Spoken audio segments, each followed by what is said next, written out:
Hoy, en USA de Verdad, Senado de Estados Unidos aprueba la reforma migratoria y refuerza la frontera sur. La guerra civil estadounidense es recordada como uno de los periodos más sangrientos en la historia de este país. Jóvenes inmigrantes que estudian en las universidades de Estados Unidos sin futuro laboral. Hola, ¿qué tal? Bienvenidos a USA de Verdad. Con el gusto de siempre les saluda Eduardo Martínez desde Washington. Iniciemos el programa de hoy con la historia de Kim Rivera, la primera mujer norteamericana que desertó durante la guerra en Irak, a donde fue enviada en 2006. Su nombre figuraba en la lista de efectivos que debían regresar a la zona de guerra por segunda ocasión. Sin embargo, su conciencia no se lo permitió. Vamos a ver de qué manera transformó su vida esa decisión que tomó.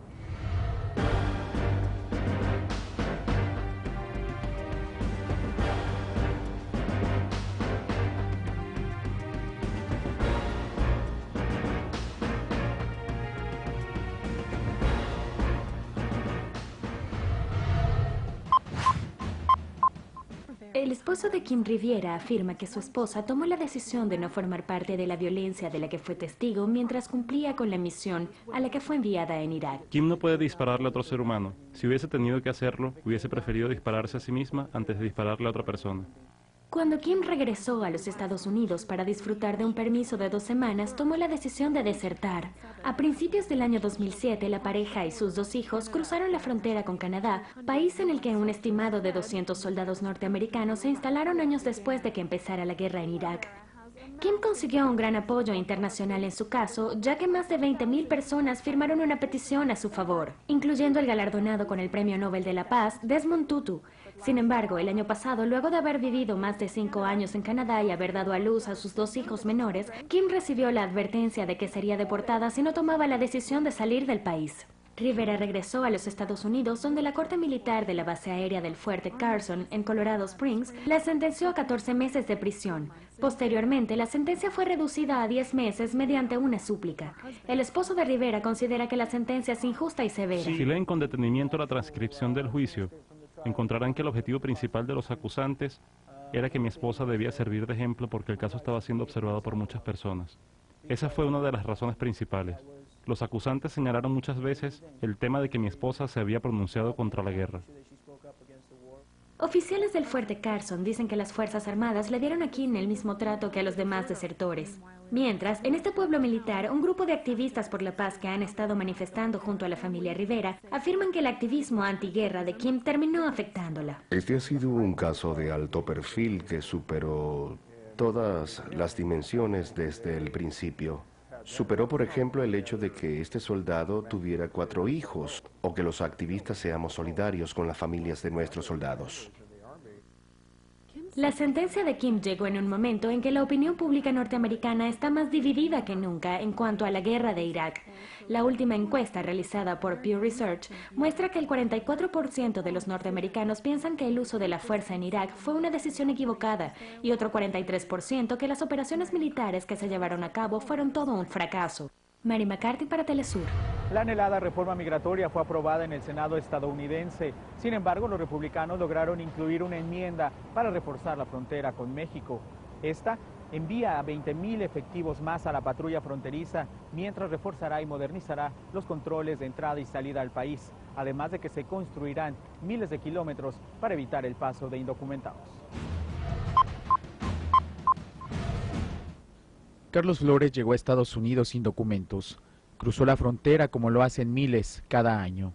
Los trajeron a México y de México hacen un traspaso a otras personas que lo pasan la frontera, y lo que es todo lo que es el río, todo eso uno lo pasa caminando porque es más vigilado por la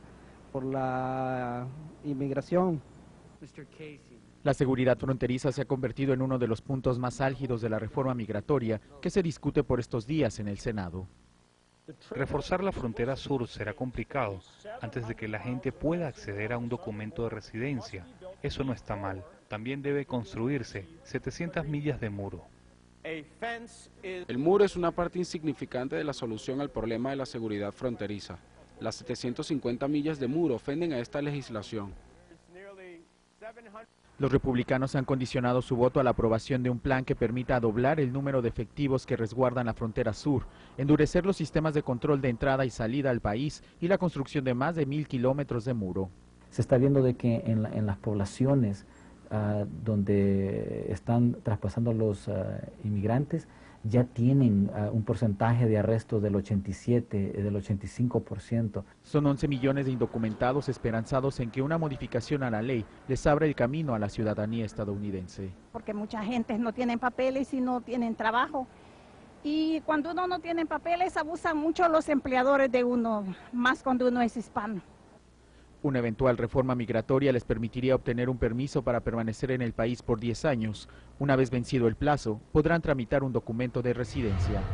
Hagamos la primera pausa en este USA de Verdad, pero no se vaya porque al regreso le contamos más sobre uno de los periodos históricos más estudiados por los analistas norteamericanos, la Guerra Civil estadounidense. Ya volvemos con más de USA de Verdad.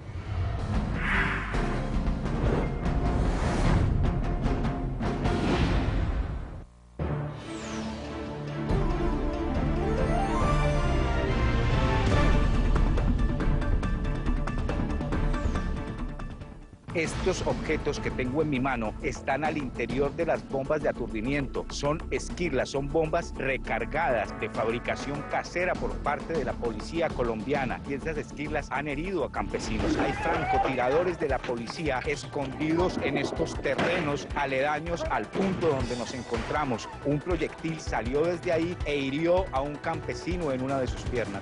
¿Quién te lo hubiese contado? Solo por Telesur, la señal informativa de América Latina. Hoy, en Mesa Redonda Internacional, Arlene Rodríguez junto a sus invitados analizan las propuestas y acuerdos de la Cumbre Mercosur y la posición de Paraguay ante la posibilidad de reingreso a dicho organismo.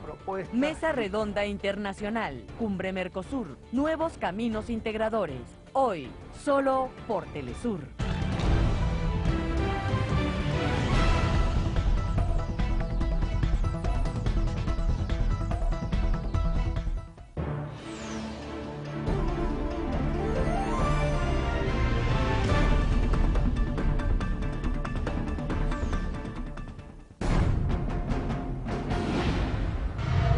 La Guerra Civil de 1865 es reconocida como una de las más sangrientas en la historia de Estados Unidos. Unas 750.000 personas murieron entre soldados y civiles. Esto se convirtió en motivo para historiadores, artistas y escritores de la época. Una exposición aquí en Washington da cuenta de ello y los detalles nos lo tiene Nick Harper desde acá, desde la capital estadounidense.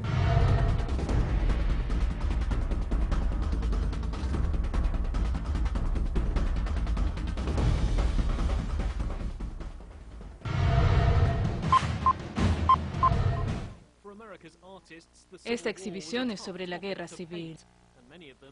Para los artistas norteamericanos, la guerra civil fue un tema difícil sobre el cual pintar, y muchos optaron por alejarse tímidamente de las realidades de la guerra.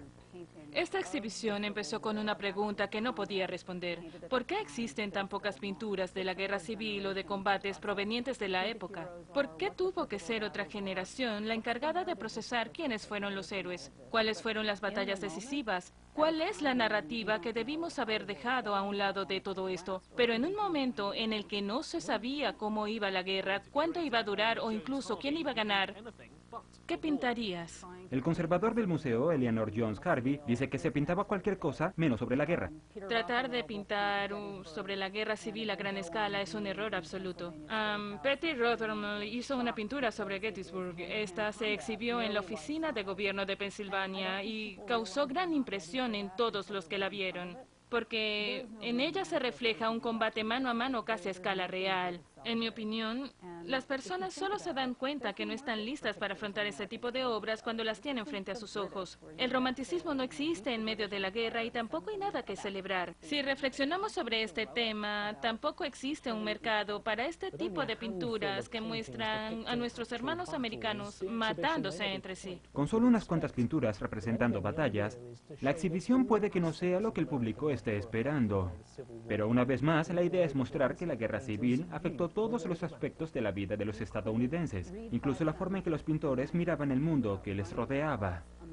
No es posible leer 5 oraciones del siglo XIX sin cruzarse con el mundo tal como lo conocemos, desconociéndose.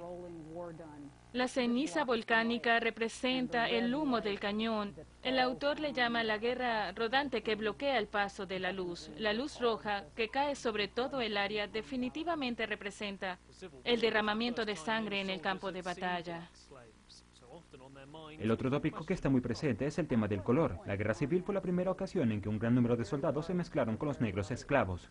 ¿En qué punto de la escala del color de la piel, desde muy oscuro hasta muy claro, dejabas de convertirte en una persona para convertirte en una propiedad? Este es un tema que se discute con mucha pasión en Estados Unidos y está relacionado con la idea que una gota de sangre negra te convierte en un esclavo. Esta niña puede pasar por blanca porque vive con su papá, pero no puede hacerlo porque es una esclava doméstica.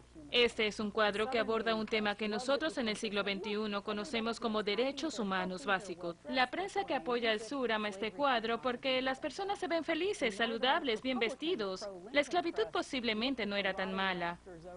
Por otra parte, la prensa del norte pro-Lincoln se enfoca en los techos podridos que yacen sobre sus cabezas y afirman que esto es algo simbólico, ya que lo podrido representa el núcleo de la institución de lo podrido. Y si es necesario ir a la guerra para ponerle fin a esta situación, entonces hay que hacerlo. Tras 4 años de una guerra sangrienta, los estados del norte resultaron victoriosos y se abolió la esclavitud, pero al artista le dejó más preguntas que respuestas.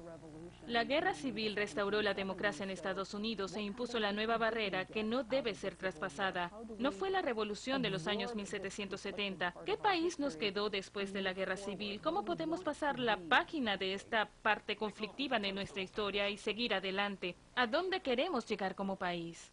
Nick Harper para Telesur, Washington, D.C. El activismo social en Estados Unidos cuenta con un refugio desde hace 80 años en el centro Highlander. Le invito para que juntos conozcamos un poquito más sobre este interesante lugar. Durante más de 80 años, el Centro Highlander se ha encontrado en el centro del activismo por la justicia social en el sur profundo de los Estados Unidos. Yo que crecí en México y trabajé en Nicaragua con refugiados guatemaltecos, tuve la experiencia un poco de esa izquierda latinoamericana, tenía una ignorancia profunda de la riquísima historia de resistencia y lucha que hay en los Estados Unidos, porque esa lucha se ha dado históricamente por sectores que son invisibilizados por el discurso dominante. Si el mismo discurso que ha buscado ocultar la opresión, pues claro que va a ocultar la resistencia. Entonces sí se había oído algo, pero no sabía yo tanto qué tan fuerte es la lucha de los chicanos, los indígenas, y sí, los afroamericanos, y los sindicatos, y los blancos pobres. Pancho Argüelles da talleres de justicia lingüística en el Centro Highlander. Líderes de movimientos sociales que tuvieron un rol histórico importante, como el Dr. Martin Luther King, Rosa Parks, pasaron por Highlander y recibieron entrenamientos aquí en donde tuvieron momentos que cambiaron su manera de pensar en el movimiento. Era contra la ley que negros y blancos se congregaran en un mismo lugar. Todos los presentes aquí hoy podían haber sido detenidos. Hollis Watkins comenzó su trabajo con Highlander a los 27 años, como organizador comunitario por los derechos civiles. Nos encontramos sin lugar donde reunirnos y alguien nos habló de Highlander, donde negros y blancos podían reunirse para platicar y cantar juntos. Un lugar donde probar un toque de la libertad por la cual luchábamos.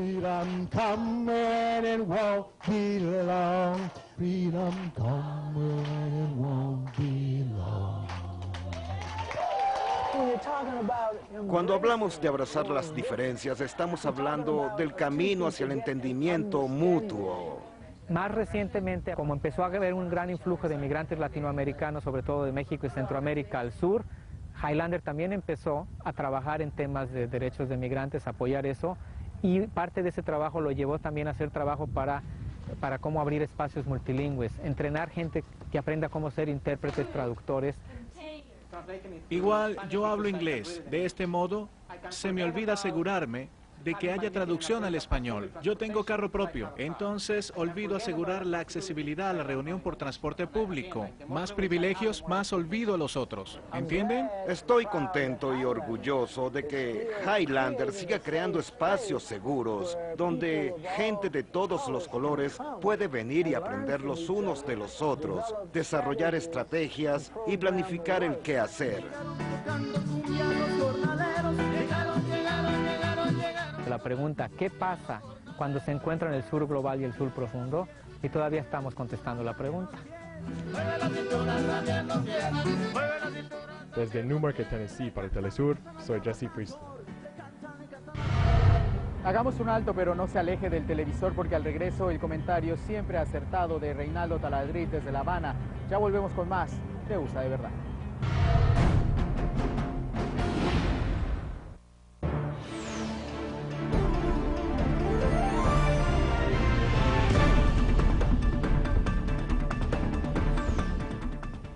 El mundo visto desde las experiencias individuales y colectivas de sus verdaderos protagonistas.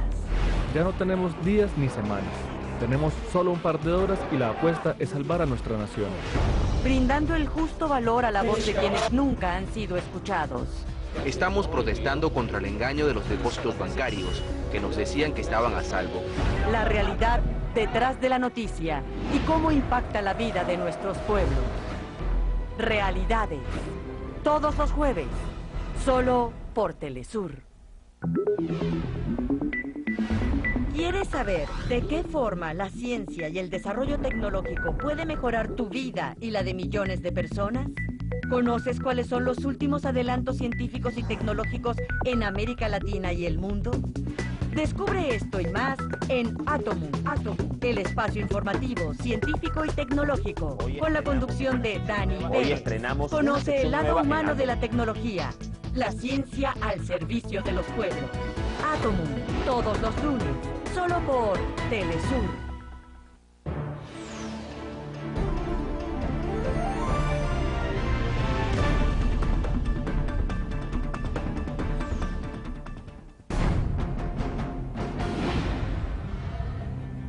Vamos a La Habana con Reinaldo Taladrid, que nos tiene siempre el análisis a fondo de la realidad estadounidense. Adelante, Reinaldo.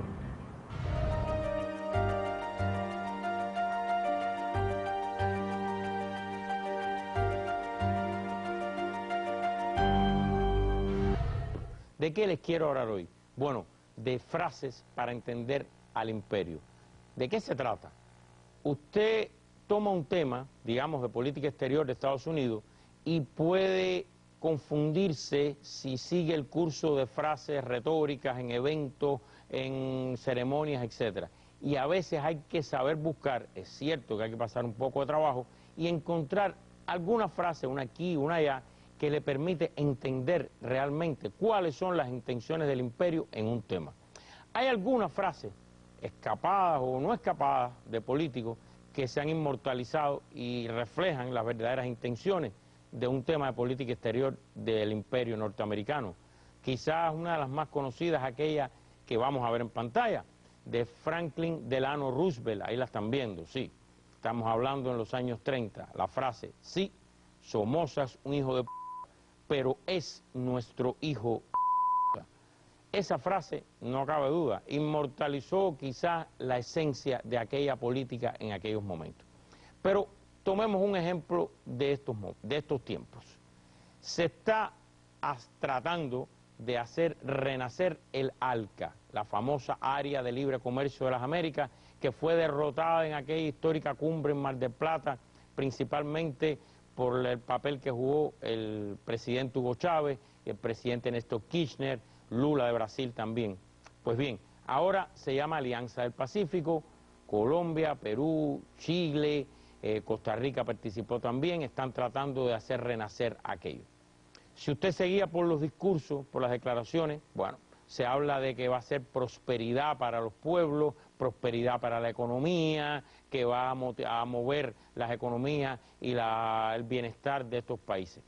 Pero si usted busca, y repito, aunque pase un poco de trabajo, va a encontrar un grupo de frases que le van a ayudar a entender no lo que se dice, sino la verdadera intención del gobierno de los Estados Unidos. Veamos esta primera. Esta es de febrero del 2005, como ven. Entonces estaba la administración republicana, Colin Powell era el secretario de Estado y la frase la están viendo. Nuestro objetivo con el ALCA, era cuando todavía no había sido derrotada, es garantizar a las empresas norteamericanas el control de un territorio que va del polo ártico hasta la Antártica. Libre acceso, sin ningún obstáculo o dificultad para nuestros productos, servicios, tecnología y capital en todo el hemisferio. Más claro, ni el agua. Ahí nadie está hablando de campesinos colombianos, de pescadores peruanos o de mineros chilenos. Están hablando de las empresas norteamericanas, de los productos norteamericanos y del bienestar norteamericano. Pero si vamos a hechos recientes con relación a este nuevo intento de hacer renacer el ALCA, bueno, de un lado tenemos un grupo de declaraciones públicas de que la prosperidad para estos pueblos y la economía de estos países. Y por otro lado, ¿qué encontramos? Vamos a ver una primera frase que nos indica por dónde van los tiros del imperio en esta ocasión. Ocurrió en abril, hace apenas un poco más de un mes, en una audiencia en el Congreso de Estados Unidos, el actual secretario de Estado John Kerry, vean lo que dijo. Esta frase recordó viejos tiempos. Estados Unidos ve a América Latina como nuestro patio trasero. Si es nuestro patio trasero, ustedes saben lo que significó en otros tiempos de la historia esta frase, esta conducta. Y acompañando esta iniciativa económica viene una ofensiva diplomática y política. Viajes, intento de fortalecer la OEA, toda esa serie de cosas. Y como en uno de estos viajes, el actual vicepresidente de los Estados Unidos, Joseph Biden, expresó, véanlo en pantalla, durante las próximas décadas estaremos poniendo nuestro enfoque en las regiones donde en realidad no más allá del continente americano. No existe otra región en el mundo que contribuya más a la prosperidad de Estados Unidos. Más ni agua. En los campesinos colombianos, en los mineros chilenos, en los pescadores peruanos, ni en las empresas de esos países. Están pensando en las empresas norteamericanas, los productos norteamericanos, la exportación de esos productos, los puestos de trabajo norteamericanos y la prosperidad imperial tan necesaria para mantener ese sistema. Así que aquí tienen un ejemplo de cómo hay que saber buscar, cómo hay que saber encontrar frases para poder leer a este imperio. Así que, como les digo cada semana, aquí están los hechos. Ahora, saque usted sus propias conclusiones. Algunas compañías ubicadas en Silicon Valley, en California, dan cuenta de que las leyes migratorias estadounidenses no les permiten contratar al personal que están demandando en materia de ciencia, tecnología y matemática. Muchos de sus potenciales empleados incluso están actualmente estudiando en las universidades norteamericanas. Sin embargo, cuando obtengan sus títulos, pocas oportunidades tendrán para integrarse a este mercado laboral. La historia la tiene Rachel Silverman. Algunos de los nombres más influyentes de Silicon Valley están uniendo fuerzas con grupos de la inmigración y los legisladores para presionar por cambios integrales en la ley de inmigración de Estados Unidos. Quieren que los legisladores en Washington reformen el sistema de inmigración para que las empresas estadounidenses puedan aprovechar el inmenso talento de los trabajadores que no son ciudadanos estadounidenses. La congresista Zoe Lockfren de Silicon Valley dice que el sistema está deteriorado. La razón para realizar una reforma de las leyes de inmigración es porque es un desastre de pie a cabeza. Nadie es más consciente del problema que los 3.700 estudiantes de más de 130 países que asisten a la prestigiosa Universidad de Stanford, situado en el corazón de Silicon Valley. Muchos estudiantes extranjeros quieren permanecer en los Estados Unidos para trabajar para empresas de tecnología. Las regulaciones actuales hacen muy difícil que los extranjeros puedan quedarse aquí en América. Pienso que los estadounidenses deberían estar abiertos a aceptar a los inmigrantes, a integrarlos en la economía del país y a utilizar sus talentos. John Pearson es el director del Centro Internacional de Bechtel en Stanford. Deberían otorgar más Green Card a los trabajadores calificados para que puedan venir a Estados Unidos. Se tienen que realizar algunos cambios en la cantidad de cupos del país y en los tiempos de procesamiento. Cuando se suman estos tres factores, el proceso para tener una green card puede llegar a ser muy frustrante. Muchos estudiantes de otros países estudian en las universidades norteamericanas y no tienen intención de quedarse aquí. Se han comprometido a regresar a sus países de origen, donde se apreciará su formación y educación.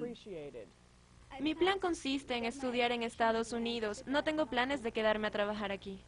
Para las empresas de alta tecnología en Silicon Valley es importante incrementar el acceso a las visas para el crecimiento económico continuo.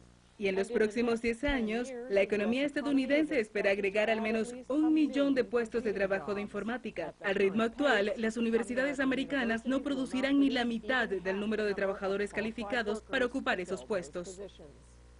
Como impulso de la reforma migratoria en Washington, ejecutivos en el Silicon Valley esperan contratar pronto más trabajadores extranjeros que estén altamente calificados en ciencia, tecnología, ingeniería y además en matemáticas, incluyendo miles de ellos que han sido formados en las universidades de los Estados Unidos.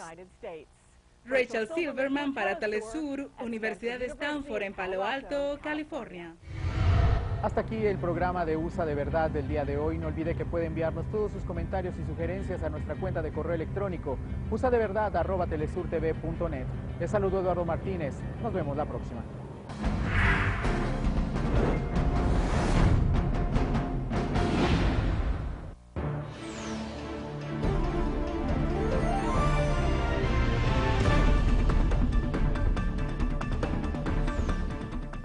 Hoy, en Mesa Redonda Internacional, Arlín Rodríguez junto a sus invitados analizan las propuestas y acuerdos de la Cumbre Mercosur y la posición de Paraguay ante la posibilidad de reingreso a dicho organismo.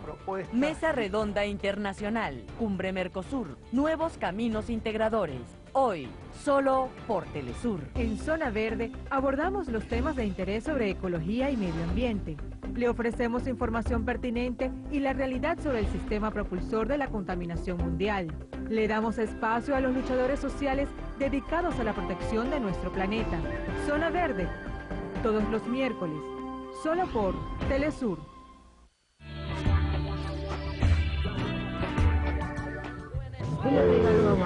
Un libro extraordinario que a mí me ayudó cuando era muy joven a entender mejor América Latina, nuestra historia, nuestra realidad, las venas abiertas de América Latina, imagínate. Es un monumento a nuestra realidad, a nuestra identidad. Eduardo Galeano, tú sabes, ¿no? Sí, gran uruguayo. Ayer estuvo el diablo aquí. El señor presidente de los Estados Unidos, a quien yo llamo el diablo, vino aquí hablando como dueño del mundo para tratar de mantener el actual esquema